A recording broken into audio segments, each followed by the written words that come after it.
Anyways, the amazing thing is you started out as a criminal barrister, which already means that you're really clever. And did you leave because you were having a nervous breakdown, or because you thought you could help women in other ways? Well, gosh, that's an unusual question. I haven't ever thought of it in that way, but I probably would have had a mental breakdown if I carried on maybe at the criminal bar. My husband and I were on a sabbatical from the bar, and we were trying to explore our creative sides. Is he a criminal barrister? He's a criminal barrister. So you did like criminal shagging? We did meet during a trial. Yeah, amazing. It was very romantic. Yeah, so he was trying to write a novel, and I was actually trying to paint, and we were in France, blah, blah, blah. And then I became pregnant with twins, and I was nagging him a lot about his lack of discipline with his writing. Because I'm quite a sort of disciplined sort of person, and I used to find discipline through running. Yeah. But it was the act of running that gave me the discipline. So after the run, I would feel disciplined to do the crap that I didn't want to do, like write a speech to the jury or prepare for cases and that kind of stuff. Yeah. I don't run to lose weight. I run because it gives me a kind of mental strength, which I've learned to cherish above anything else. But then there's the body shape thing, and you say, okay, only fix what you know you can fix, so you don't get depressed. So that sounds a bit happier, and you think maybe girls do have big bones. Yes, for sure. Like some people have wide hips, some people are broad. You know, there's no doubt about that. I think that, you know, one can also hide behind that and sort of, oh, I'm big boned, we're very, very different from you.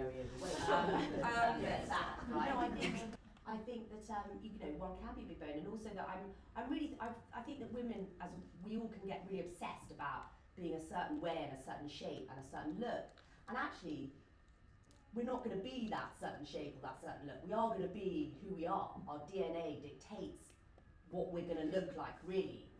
You know, we can only be the best version of that. And I think that that's what I'm trying to say in the book, is let's make friends with that. You know, if you are 5'11" and, you know, built like a sort of beanpole, great, you know, lucky. And if you're not, you know, well then it doesn't matter. You know, be the healthiest version of yourself. And celebrate that. Because you're really all about lifestyle, and you say fad diets don't work, 97% of diets fail, right? Yes, well that was Susie Orbach, the famous sort of psychologist who I think was going to sue Weight Watchers, because she said that anything that has a 97% recidivism rate kind of contravenes the Trades Descriptions Act. I can't remember what year. That's a lawyer in me coming out there, but I was impressed. But you know, when I read that, I was like 97%. I mean, that is insane, and yet we all are obsessed with diets. Yeah, I mean, how do you help the 5'2"? Can't help it. I bet some of you have done 5'2", right?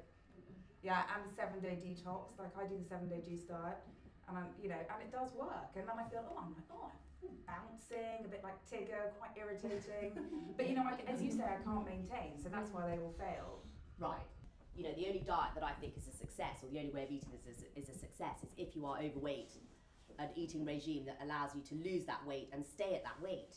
I think the main thing, actually, that I came to learn, because it was my husband, Ollie, again, who was the guinea pig in Cut the Crap. So he was overweight. I feel really sorry for your husband. I know, everybody does. Everybody does.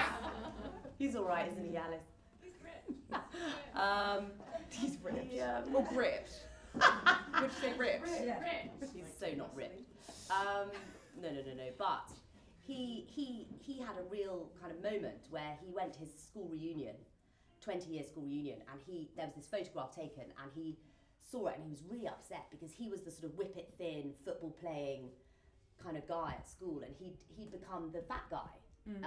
And this photograph really, really upset him, and he came to me and he said, I really, really want to lose weight. And I was like, yes, I'm writing a book called Cut the Crap. This is so perfect for me. I'm going to use him in my book. I didn't tell him that. Yeah. And he said to me, can you help me do the 5-2 diet? And I said, no, I'm not helping you do a diet. It won't work. And it's particularly for someone like him, who just has a lot of really bad eating habits that I just knew we needed to chip away at them slowly till they were gone. There was never a diet. There was never a time when he was feeling hungry or he didn't, he'd still have his fish and chips, whatever, because we were starting with the really bad things like the Haribos and the full fat lattes and the muffins. Oh my God, I do love a full fat And you see, it's so many calories, that stuff. There is something about women that just love, I think it's the sort of fantasy that we're buying into, the sort of the red carpet. the supermodel, Yeah. or because we're sort of bombarded, I think, all the time by this image of what the perfect life is, and we're sort of sold the idea that part of that package is being thin, Yeah. and that the only access to being thin is one of these crazy diets that often celebrities are often quoted as being on as well.